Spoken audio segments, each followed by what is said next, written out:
الشيطان الرجيم بسم الله الرحمن الرحيم ولا تقل لهما أف ولا تنهرهما وقل لهما قولا كريما وقال النبي صلى الله عليه وسلم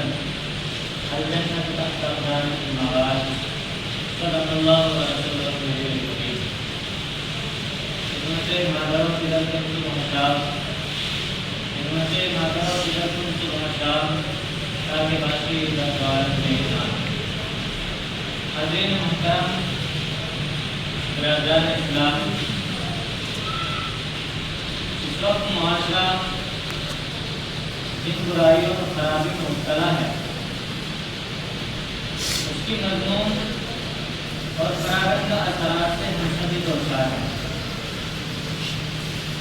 تو یہ تمام خرابیاں جو آئی یہ خود بخود وجود میں نہیں آئی، بلکہ ان کو آنے میں اور ان کے لانے میں معاشرے کا اپنا خود کا ہاتھ ہے. اس لیے میں نے آپ حضرات کے سامنے قرآن کریم کی چھوٹی سی ایک آیت پڑھی، وَلَا تَقُل لَّهُمَا أُفٍّ وَلَا تَنْهَرْهُمَا وَقُل لَّهُمَا قَوْلًا كَرِيمًا، جس کا مطلب اور تشریح کہ اپنے والدین کو اف تک مت کہو اور نہ ہی انہیں جھڑکو اور ان سے نرمی کے ساتھ بات کرو. حدیث میں نبی پاک صلی اللہ علیہ وسلم نے ارشاد فرمایا الجنت تحت اقدام الامہات، کہ جنت ماں کے قدموں میں ہے. ایک مرتبہ سرکار عالم صلی اللہ علیہ وسلم سے سوال کیا گیا ما حق الوالدین علی ولدی، یا رسول اللہ اولاد کے اوپر ماں باپ کا کیا حق ہے؟ تو آپ صلی اللہ علیہ وسلم نے ارشاد فرمایا ہما جنت کا ونار، وہ دونوں کے جنت اور دوزخ ہے. یعنی اگر ہم نے اپنے والدین کی اطاعت اور فرمانبرداری کی تو جنت میں جائیں گے، اور اگر ہم نے ان کی نافرمانی کی ان کو سزا تو جہنم ہمارا ٹھکانہ ہوگا. ایک مرتبہ رسول اللہ صلی اللہ علیہ وسلم نے عرض کیا کہ اگر کوئی نیک اولاد اپنے ماں باپ کی طرف پیار محبت کی نظر سے دیکھتی ہے تو اللہ پاک ایک مرتبہ دیکھنے پر حج مقبول کا ثواب عطا کرے گا. صحابہ نے عرض کیا رسول اللہ اگر کوئی اولاد دن میں 100 مرتبہ دیکھے تو آپ صلی اللہ علیہ وسلم نے ارشاد فرمایا ہاں خوش نصیب ہیں وہ لوگ جن کے والدین زندہ ہیں اور ان کو پیار محبت کی نظر سے دیکھتے ہیں اور حج مقبول کا ثواب کماتے ہیں. حاضرین، لیکن افسوس آج کے اس دور میں والدین کے ساتھ برا سلوک کیا جاتا ہے، ان کو مارا پیٹا جاتا ہے، ان پر ظلم کیا جاتا ہے، ان پر ظلم و تشدد کیا جاتا ہے. افسوس پر افسوس والدین کے ساتھ ہمارا معاملہ کتنا بھیانک اور بدترین جرم ہے. حدیث شریف کے اندر آتا ہے کہ والدین کی دعا اولاد کے حق میں قبول ہوتی ہے. حدیث شریف کے اندر آتا ہے کہ والدین کی نافرمانی بہت بڑا گناہ ہے. حدیث شریف کے اندر آتا ہے کہ والدین کی رضامندی اللہ پاک کی رضامندی میں ہے اور والدین کی ناراضگی اللہ پاک کی ناراضگی میں ہے. حدیث شریف کے اندر آتا ہے کہ جو شخص رزق کی فراوانی اور لمبی عمر کی تمنا رکھتا ہو اس کو چاہیے کہ والدین کے ساتھ اچھا سلوک کرے. حدیث شریف کے اندر آتا ہے کہ باپ جنت کے دروازوں میں سے بیچ کا دروازہ ہے، اگر تم چاہو تو اس کی حفاظت کر لو اور اگر تم چاہو اس کو ضائع کر دو. حدیث شریف کے اندر آتا ہے کہ اگر کوئی شخص ہر جمعے کو اپنے والدین کی قبر کی زیارت کے لیے جاتا ہے تو اس کے پچھلے سارے گناہ معاف فرما دیے جاتے ہیں. حدیث شریف کے اندر آتا ہے ایک صحابی اپنے والدین کو روزہ چھوڑ کر جہاد میں شرکت کے لیے تشریف لاتے ہیں. آپ صلی اللہ علیہ وسلم کو جب اس کا علم ہو جاتا ہے تو آپ صلی اللہ علیہ وسلم ان کو واپس لوٹاتے ہیں اور فرماتے ہیں کہ جاؤ ان کو ہنساؤ جیسے کہ تم نے ان کو رلایا ہے. حدیث شریف کے اندر آتا ہے کہ تمام فرشتوں میں سب سے اعلیٰ مقام رکھنے والے فرشتے جبرائیل امین علیہ السلام دعا فرماتے ہیں کہ ہلاک و برباد ہو جائے وہ انسان جس کے سامنے اس کے والدین میں سے کوئی ایک بڑھانے کی حالت میں ہو اور ان کی خدمت کر کے اپنے آپ کو جنت سے نکالے. دوستو سید انبیاء محمد عربی صلی اللہ علیہ وسلم نے دعا تعمیر فرمایا ہے. بزرگوں کا مقولہ ہے کہ اگر علم چاہیے تو استاد کی خدمت کرو اور اگر دولت چاہیے تو ماں باپ کی. حاضرین، والدین کا مقام کیا ہوتا ہے؟ والدین کا مقام کیا ہوتا ہے؟ اللہ کے رسول صلی اللہ علیہ وسلم کو دیکھو کہ جب آپ صلی اللہ علیہ وسلم کے پاس ان کی دودھ پلانے والی ماں حضرت حلیمہ سعدیہ تشریف لاتی ہیں، آپ صلی اللہ علیہ وسلم ان کو دیکھ کے دور سے کھڑے ہو جاتے ہیں. کھڑے ہو جانے پر اپنی مبارک ذات اتار کر ان کے قدم صلی اللہ علیہ وسلم نے کتنی عزت اور آبرو سے معاف نوازا. دوستو، ہماری خاطر اپنے اولاد کی خاطر والدین نے اپنی تمام تمناؤں کا گلا گھونٹا،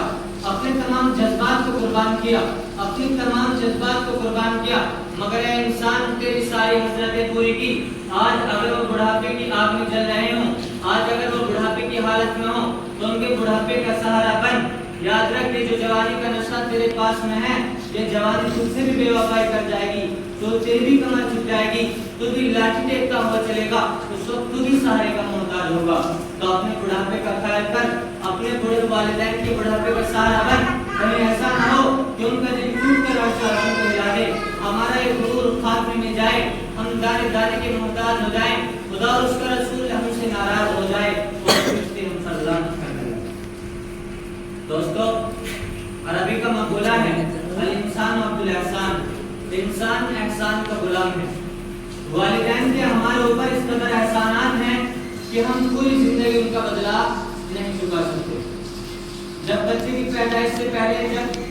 بچہ مسلسل ماں کے پیٹ کی ماں کے حمل میں مسلسل بچہ 9 مہینے تک رہتا ہے نا, تو ماں اتنا بڑا مجاہدہ برداشت کرتی ہے, نہ تو دوڑ سکتی ہے, نہ نیند سو سکتی ہے, نہ اپنا من پسند کھانا کھا سکتی ہے, اپنی تمام قربانیوں کو پیش کرتی ہے اپنی اولاد کی خاطر. اور جب بچہ پیدا ہو جاتا ہے تو اس کو اپنے سے جدا بھی نہیں ہونے دیتی. رات دن اس کے ساتھ بیٹھ کر کے, رات بھر اس کے ساتھ بیٹھ کر کے گزار دیتی ہے. بچہ بیمار ہو جائے تو ہر دن ہر وقت پریشان رہتی ہے. بچہ پاخانہ پیشاب کر دیتا ہے تو اس کے گیلے کپڑوں کو ایک دم سوکھا کرتی ہے. اور ادھر وہ بات بچے کا بھی پیدا ہونے سے پہلے ہی, بچے کے پیدا ہونے سے پہلے اس کی باڈی میں ہر چیز کا انتظام کر دیتا ہے. نرسوں اور ڈاکٹروں سے رابطے میں رہتا ہے, جس نے بھی بچے کی بھی صورت نہیں دیکھی. رات دن اخلاص نیت کے ساتھ دعا مانگتا ہے کہ اللہ ولادت کا معاملہ آسان کرنا, اے اللہ ولادت کا معاملہ آسان کرنا. حضرت, والدہ کی دعا, والدین کی دعا اولاد کے حق میں قبول ہوتی ہے. والدہ کا مرتبہ اور اس کی دعا کس حد تک اثر کرتی ہے, میں آپ کو اس کی ایک مثال دیتا ہوں. حضرت موسیٰ علیہ نبینا علیہ السلام ایک نبی, جلیل القدر و غصہ و نبی, آپ حضرات نے سن بھی رکھا ہوگا, بڑے جلالی قسم کے نبی تھے. لیکن جب وہ اللہ تبارک و تعالیٰ کی بارگاہ میں اور اللہ سے ہم کلام کرنے کے لیے جاتے تھے نا, تو ان کے پیچھے ان کی والدہ مصلی اٹھا کر اور دعا مانگنے کے لیے بیٹھ جایا کرتی تھی اور کہتی کہ اللہ تو جانتا ہی ہے کہ موسیٰ غصے والا ہے, اگر اس کی زبان سے کوئی بات ایک دم جلد بازی میں یا غصے کی حالت میں ایک دم نکل جائے تو اس کو معاف فرما دیں. ان کی والدہ حضرت موسیٰ علیہ السلام جا رہے ہیں اللہ سے ہم کلام ہونے کے لیے, لیکن ان کی والدہ پیچھے مسئلہ بچھا کر کے بیٹھ جاتی کہ اللہ اگر موسیٰ کی زبان سے کچھ نکل جائے تو اس کو معاف فرما. کچھ دنوں کے بعد جب حضرت موسیٰ علیہ السلام کی والدہ کا انتقال ہو گیا اور حضرت موسیٰ اللہ تبارک و تعالیٰ سے ہم کلام ہونے کے لیے گئے, اللہ سے بات چیت کرنے کے لیے گئے, تو اللہ تبارک و تعالیٰ نے ان کو ایک دم جاتے ہی کہا جائے موسیٰ آج ذرا ہوشیاری کے ساتھ میں بات کرنا, آج آپ کے پیچھے آپ کی والدہ نہیں, آج آپ کے پیچھے آپ کی والدہ کا ہاتھ نہیں ہے آپ کی تلافی کے لیے, ذرا آپ ہوشیاری کے ساتھ بات کریں. اور حضرت اویس کرنی, ان کے بارے میں بھی آپ نے سنا ہوگا کہ پوری زندگی والدین کی, والدہ کی خدمت کے باوجود پوری زندگی والدین کی خدمت کی, پوری زندگی والدین کی خدمت میں مشغول ہونے کی بنا پر اللہ کے رسول صلی اللہ علیہ وسلم کی خدمت مانے, اور اللہ کے رسول صلی اللہ علیہ وسلم کو ان کا طریقہ برا نہیں لگا, بلکہ اللہ تبارک و تعالیٰ کو ان کا طریقہ پسند آتا. جن صحابہ کرام سے فرماتے ہیں اگر تمہاری اویس کرنے سے ملاقات ہو جائے تو دعا استغفار کرا لیں, یہ مقام اور یہ مرتبہ والدین کی خدمت سے حاصل ہوا. حضرت موسیٰ علیہ السلام ایک مرتبہ سفر پر جا رہے تھے, تو راستے میں تھک گئے. حضرت موسیٰ علیہ السلام کو اللہ تبارک و تعالیٰ نے وحی کی, وحی کے ذریعے بتلایا کہ آپ گئے ہو, آپ سواری کا انتظام فرمائیں, خدا پہاڑی کے نیچے جائیے, وہاں پر ایک بندہ ملے گا اس سے آپ سواری کا انتظام فرمائیں. چنانچہ حضرت موسیٰ علیہ السلام وہاں پر گئے, وہ دیکھا کہ وہ نفس و بندہ ورنہ والا نماز میں مشغول ہے. نماز سے فارغ, بڑا انتظار کے نماز سے فارغ ہوئے. حضرت موسیٰ علیہ السلام نے کہا میں سفر گیا ہوں اور میں تھک گیا ہوں, سواری کا انتظام کروانا ہے. تو انہوں نے آسمان کی طرف کو دیکھا اور ایک بدری کو بلایا اور ان کے لیے سواری کا منظم طریقہ اور اختیار کروا دیا. اس بدری کو اللہ تبارک و تعالیٰ کی طرف سے سواری کا نظم کروایا. موسیٰ علیہ السلام نے اپنے اصل منزل مقصود تک پہنچ گئے اس سوال میں جب اللہ تبارک و تعالیٰ سے ہم کلام میں اللہ تبارک و تعالیٰ سے بات چیت کے بعد اللہ تبارک و تعالیٰ نے حضرت موسیٰ سے کہا بڑے موسیٰ تم یہ نہیں پوچھیں کہ بڑی سواری کا انتظام کس حساب سے ہوا کیوں ہوا وہ بندہ کون تھا وہ شخص کون تھا جس نے اپنی سواری کا انتظام کیا اور وہ شخص کون تھا کہ جس کی ایک اشارے پر اللہ تبارک و تعالیٰ نے ایک بدلی کو سواری نما بنا دیا تو حضرت موسیٰ نے کہا کہ ہاں بتلائیے اللہ تبارک و تعالیٰ نے کہا وہ شخص ہوا ہے کہ جس نے پوری زندگی اپنی والدہ کی خدمت کی اور اس نے آخری وقت کی اپنی والدہ کی دعا لی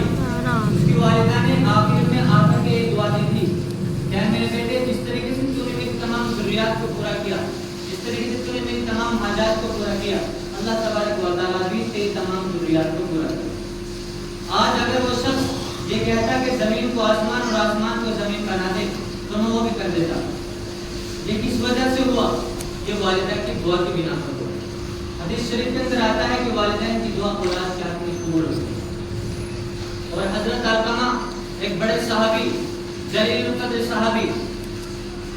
لیکن ان کی والدہ ان کے فعل سے ناراض تھی وہ اپنی بیوی کی زیادہ بات کو مانتے تھے اور اپنی والدہ کو ترجیح نہیں دیتے تھے اپنی والدہ کا جو اپنی والدہ کا دل دکھایا کرتے تھے آخری وقت تھا حضرت علقمہ جلیل القدر صحابی جب ان کی موت طاری ہونے لگی جب ان کا آخری وقت ہوا تو ان کی زبان پر کلمہ جاری نہیں ہوا جب اللہ کے رسول صلی اللہ علیہ وسلم کو اس کا علم ہوا تو اللہ کے رسول صلی اللہ علیہ وسلم نے ان کی والدہ کو بلایا ان کی والدہ کو بلا کر کے پوچھا کہ آپ کے اور علقمہ کے تعلقات کیسے ہیں ان کی والدہ نے کہا علقمہ خوب نماز پڑھتا ہے روزے خوب رکھتا ہے حج بھی ادا کر لیا اس نے صدقہ اور خیرات بھی بہت ادا کرتا ہے لوگوں کے ساتھ اچھا برتاؤ کرتا ہے تو اللہ کے رسول صلی اللہ علیہ وسلم نے کہا میں یہ نہیں پوچھنا چاہتا کہ وہ کتنی نمازیں پڑھتا ہے اور کیا کرتا ہے میں پوچھنا چاہتا ہوں کہ آپ کے اور علقمہ کے تعلقات کیسے ہیں میں پوچھنا چاہتا ہوں کہ آپ کو اور علقمہ کا جو تعلق ہے وہ کیسا ہے تو والدہ نے کہا حضرت علقمہ کی کہ میں اس سے ناراض رہتی ہوں وہ میری بات نہیں مانتا اور سنتا وہ میرے مقابلے میں اپنی بیوی کو ترجیح دیتا ہے ان کی فیض سے میں ناراض ہوں اللہ کے رسول صلی اللہ علیہ وسلم نے عرض کیا کہ علقمہ اس وقت جو ہے پریشانی کے عالم میں ہے